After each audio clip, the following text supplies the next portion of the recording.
Today we're in Mount Vernon, Illinois for our Centralia to Mount Vernon natural gas pipeline replacement project.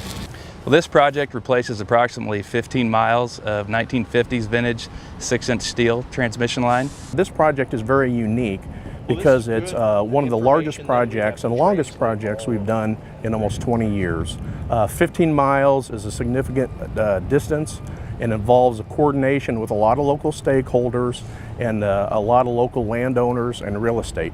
The project also crosses Interstate 57 and many local roads, which requires permitting and approval to construct the pipeline. The majority of the customers, almost 17,000 are served from this pipeline, will see no impact to their service. Customers served directly from the pipeline will be notified ahead of time and will transfer them from the old pipeline to the new pipeline. They'll experience an outage of approximately 2 hours. The modernization upgrade of the pipelines is part of a multi-year program Ameren has embarked on to modernize the facilities serving our customers. We realize that customers are dependent on those facilities, and upgrading and modernizing them will provide service to the customers for many years in the future.